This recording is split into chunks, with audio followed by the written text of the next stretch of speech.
There we go. Okay. So yeah, I am going to talk about viability and meaning towards a mathematical framework. This is a small part of ongoing work with Martin Bill, Manuel Boltieri, who are organizers of this workshop, and Matteo Capucci, who I guess probably isn't here. We're funded by the John Templeton Foundation. I'm based at ELSI in Tokyo, and I want to say from the beginning that it turns out 15 minutes is incredibly short, so I don't really know how much sense this is going to make. And you're just going to have to trust me that there is real maths to back this up. But hopefully you get something interesting out of this. So to kind of set the scene, I'm going to give you this brief family tree of concepts. So W. Ross Ashby was a cyberneticist, I guess in the sort of 50s and 60s and 70s, or 50s and 60s really. Um, and he had lots of ideas that were really influential in lots of different fields. And I'm going to talk about two of them. So one of them comes up in his book, Design for a Brain, 1960, talks about the concept of a viability boundary. So you have an organism, it's got these essential variables like blood pressure and blood sugar, and it has to keep those things and temperature and so on, and it's got to keep those things within certain bounds. If it goes outside those bounds, then it will be in trouble. So he does this sort of begins the sort of process of using dynamical systems theory to think about that concept. And then that had lots of influences on lots of people, but in particular, kind of via Maturana and Varela, it had a huge impact on A life as a field, kind of led ultimately to the development of the kind of dynamical systems view of cognition, the idea that we should think of the brain and the body and the world as a coupled dynamical system, ideas about inactivism and so on.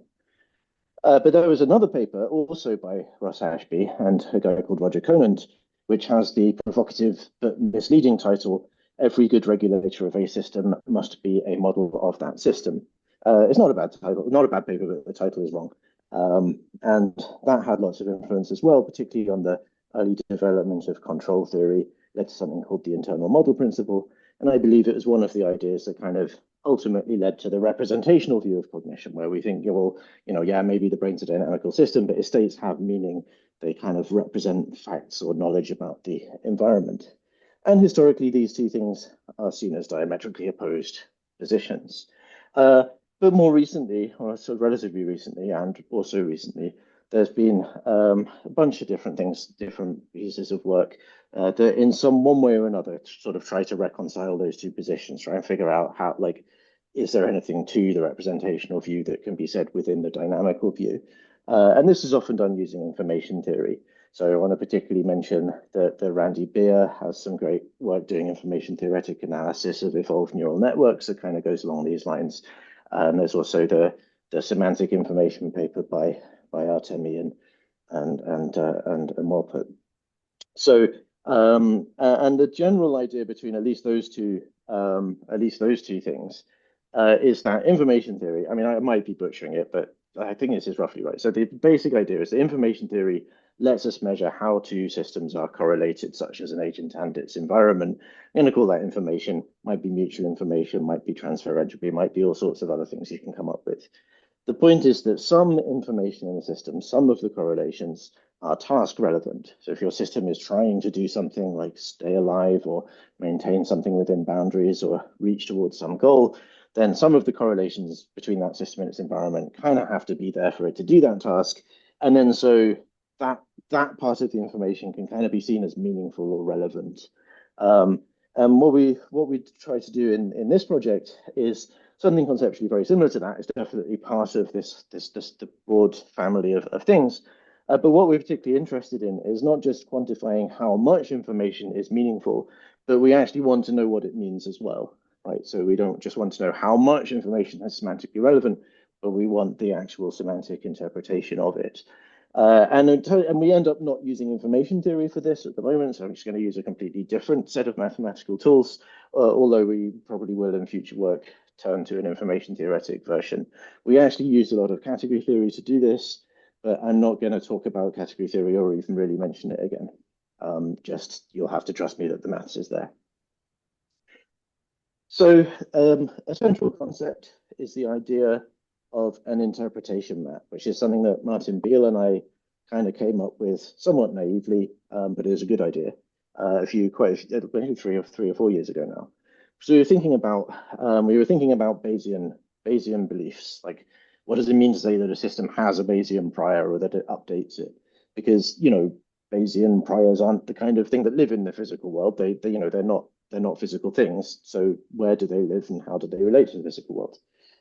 So we came up with the idea that that it works like this. So you've got this physical system and it's got a physical state and it's updating over time according to the laws of physics or whatever dynamical laws govern the model that you're using, right? So that's just a state that doesn't have any priors in it. And the reason it's updating, the reason it's changing is because it's interacting with some other system. So really we should be thinking about the state of the whole thing, the system coupled to its environment. But we then define a mathematical function, which we call an interpretation map, which maps the state of the system into the world of Bayesian beliefs. So it might map the state of your agent's brain, or whatever, to a probability distribution that you think of as the agent's prior. And the point is that as this state updates over time, because the beliefs are a function of the state, the beliefs will also be changing over time. And the idea is that it's a good interpretation map if those beliefs are updating according to Bayes' rule, right? So you have that at the same time the physical state is changing just according to dynamical laws, but at the same time the kind of mental state, if you will, is changing according to mathematical laws that govern how a state should update, right? And they're related to each other by this interpretation map. So if that happens, if the interpretation map does actually lead to beliefs that update correctly, we call it consistent. And so I at least usually take a Dennett style view on this, that these interpretation maps may or may not exist, but if they do exist, it's up to you whether to use them. It's up to you whether to make that interpretation, right? They belong to an observer who who may choose to take the intentional stance, and interpreting the state as meaning something is part of the intentional stance. But what I want to talk about today is the idea that they also kind of arise inevitably from considerations of viability boundaries. And so they actually kind of make a lot of sense in the context of this sort of embodied inactive view of cognitive science as well. And so maybe I honestly don't know whether there are any inactivist people in the room. I honestly don't know if you're going to love this, think, great, this is really about meaning for the system, or if you're going to hate it and think, oh, this is really just representations. But well, we'll see. I'd like to know. All right, so 7 minutes, 6 minutes, right? The viability boundary, you know this. This is Ashby's idea. People in A life like this concept. So you have the organism, it's got these variables like body temperature and blood sugar, and it has to stay somewhere inside this green region called the viable region. I also sometimes call it the good set, right? So if you move outside the green region, that's bad. But of course, we really care about coupled systems, an agent coupled to its environment. So really, we should draw the axes like this, right? Some of the variables belong to the agent, and some of the variables belong to the environment, but it's one dynamical system altogether. And of course, this diagram isn't really two-dimensional. The vertical axis, there's lots of axes, and the horizontal axis, there's lots of axes. And the idea is that this is a dynamical system, so it has dynamics. Right, so we don't just have this green blob, we also have this vector field telling you how things will change over time as a function of where they are. Remembering again that this is not supposed to be two-dimensional. It's a really big, complicated thing. So in general, not every trajectory will stay inside the green set, right? It's entirely possible to be in a state where you're alive now, but you will be dead tomorrow, and there's nothing you can do about it. Let's hope none of us ever end up in that state. But if things are good, if this system is actually capable of being viable, then you would expect that there are some trajectories that do stay inside the green set forever. So if we start from one of the points in this blue region, we will end up on this limit cycle, and we'll keep going around it forever, and we'll stay inside the green set. And this is not just the basin of attraction of the limit cycle. The example kind of makes it look like it is, but there are some points over here that are in the basin of attraction, but they will leave the good set like that, right? So it's not just a basin of attraction, it's a different thing. And there was a nice paper in last year's A-Life conference by McShaffrey and Beer about how to actually calculate these things for a real continuous dynamical system. So this blue set is the set of all the points where that happens. And I'm going to call that the regulating set. And it's so important, I'm going to give it a letter. It's R. Okay, so the first main point of the talk is that even if the viability region, the green set, the one you have to stay inside, even if that is really simple, the regulating set R, which is the biggest forward invariant set that's a subset of the viability region, this blue set R might be really complex. And I call this idea intertwinedness. It's not a very formal idea. So the example here is that this salamander has to regulate its body temperature. It's a cold-blooded animal. Regulating your body temperature, that's just a one-dimensional simple thing, right? You've got to be between here and here, and that's all. So that means the viability region is just this rectangle like so. But in order to be able to regulate its temperature, you know, it's got to find the right rock where the sun's going to hit it. It's got to know a lot of things about its environment. So the regulating region becomes this really complicated, maybe fractal thing, right? And so that can happen. And this kind of complexity, this intertwinedness, arises when the agents in the environment need to be synchronized in some way, right? So to take another example, if your agent is a squirrel and it forgets where it buried its food, you know, then it might starve to death. And so, you know, the idea is that if whatever is in its state that's supposed to correlate with where its food is, like that should actually correlate with where its food is. And if it doesn't, it's outside of the blue region, it's outside of R, and it will eventually die. So so that's the idea. If the agents in the environment states are not kind of correlated, we're not talking about probabilities here. We're talking about being inside a set or not being inside it. But it's kind of like a correlation.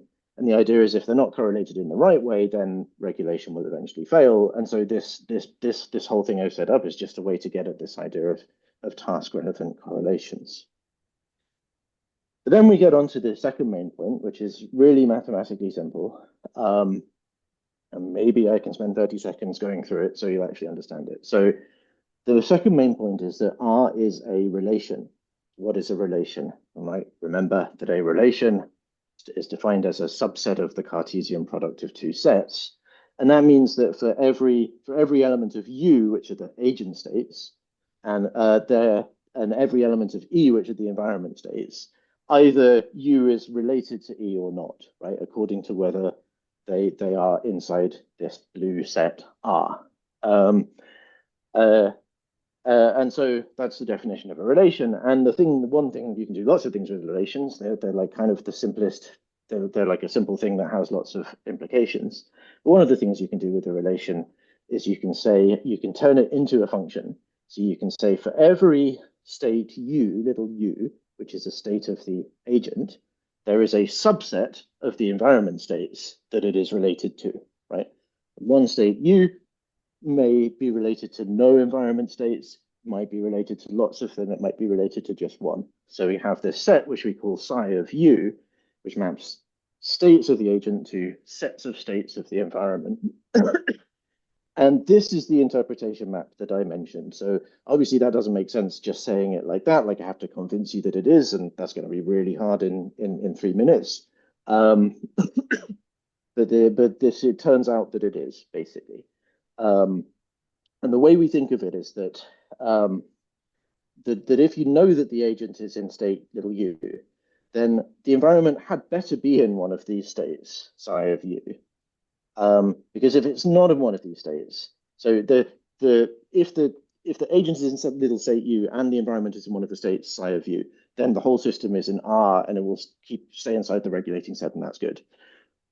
If the agent is in state little u and the environment is not inside of u, then you're outside of R, and even if you're in the viable set, you're alive now, you will eventually leave it, right? So psi of u is kind of like the good sets from the agent's perspective, right? From the agent perspective, being in state u, psi of u is the environment states that would be good if the environment is in those states. And there's a little visual intuition here. If you're in state u, the environment had better be in either these states or these states or these states or these states. And if it's not, then you're outside of the blue region and you'll eventually go outside the green region. All right. So we're going to make this strange move where we attribute these beliefs not to us, the observer, but to the agent itself. This is like if you take the Dennett view, this is totally optional. This is just an instance of taking the intentional stance, but we're going to do it anyway. Right, so we're going to say, actually, I'm going to say the agent thinks this. I'm going to say the agent believes that the environment is in one of those states that it knows how to regulate. Um, and there's a couple of things that follow from that that you'll have to trust me on, especially because I've only got minus 30 seconds left. So um, uh, if if you attribute these beliefs to the agent, then it takes actions consistent with this belief, like if you set things up the right way, so the word action makes any sense, that are kind of consistent with trying to stay inside the region. So we can attribute these beliefs to the agent. It turns out that it does update in a sensible way using a kind of non-probabilistic version of Bayes, where you have the set of states you believe the environment's in, and you kind of, if you get new information, you eliminate things, and then you kind of figure out what states the environment will be in the next time step. So it turns out that it updates in this nice consistent way. So it is an interpretation map in this sense that we defined and published lots of papers on. There's a third main point as well, and we'll learn slightly over time. I'm going to just really quickly say it. So we started with three things: a dynamical system, right? We started with a dynamical system, started with a viability region, right? So we've got the vector field, we've got the green blob, and we also have a partition of the variables. We know which ones are the agent and which ones are the environment. And the next point I want to make is that this third one, actually all of them, but in particular this third one is a choice. And maybe many possible partitions. You can put some variables in the system and some in the environment, right? So if you've got a brain and a body and an environment, you can say, well, the agent's the brain, everything else is the environment. Or you could say, actually, no, the agent is the brain and the body and everything else is the environment. These choices don't change the vector field. They don't change the green blob. They do change the sets U and E, so they do change the interpretation map, right? So that means what does the brain think about the body world is a different question from what does the brain body think about the world. And so the idea here is that there's probably, I believe there's no right answer, no one right answer to where you should draw the boundary. But if we understand mathematically what difference it makes to draw the boundary in a different place, we might get some sense of why it makes more sense to draw it in one place rather than another. And so that was very, very quick, and I hope it made some sense. These are the conclusions. We started from almost nothing. We got this interpretation map that gives us some insight into what things mean for the system, perhaps in some sense. And it maybe gives us some insight into where to draw the system boundary.